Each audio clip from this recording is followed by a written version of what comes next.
because I support a different rugby team to what Tom was playing in. So yeah, there was a few times when he'd come home and he wasn't really looking forward to seeing me. Yeah, unfortunately, Ro's one of those guys who jumps on the bandwagon when a team's going well. So you know, as soon as the Crusaders went into a pretty good period with some pretty awesome players, he decided to start supporting them. So suddenly their jerseys in the house and the flags. Well, hey, the whole family's from down there, mate. So you know, what do you want me to do, mate? Yeah, no, that was a bit of a lie. I remember Rowan had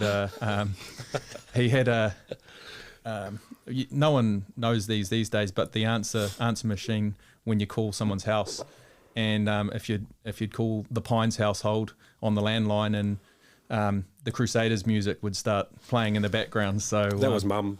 Yeah, they were pretty. It was good music. Yeah. It was like, oh, here we go again. I'll just hang up. Pretty staunch Crusaders supporters. So yeah. Were you? Are you a Blues supporter? Were you like always fond of them, or when you are a professional, you just have to learn to play with the opportunities that come to you? How was that? No, 100%. I was always Blues supporter.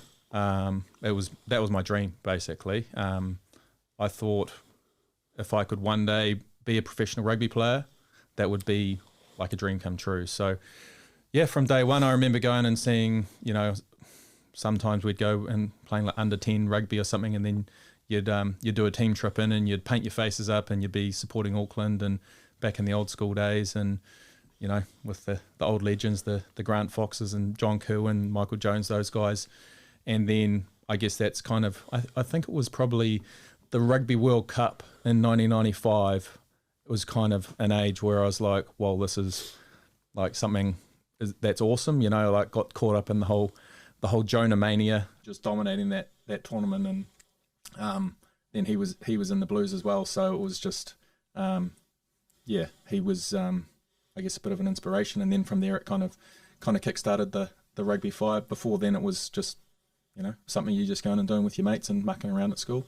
Do you have some memories from that World Cup? Yeah, I was just going to say, I think like every sort of rugby fan that's sort of our age remembers that 95 World Cup. Hey, like it was special. Hey, like I can sort of name the whole All Black team back then. Hey, like I don't think I could name other teams, but that 95 team I could name from number 1 to 15 pretty easily. Yeah, it was an awesome team, and like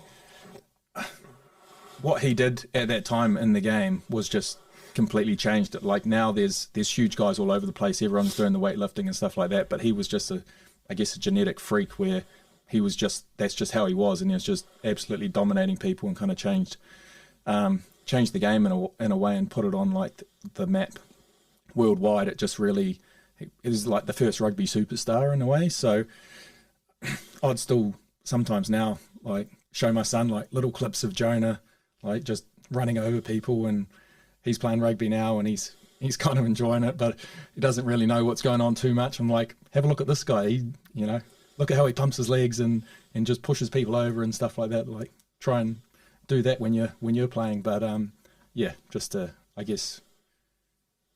absolute freak.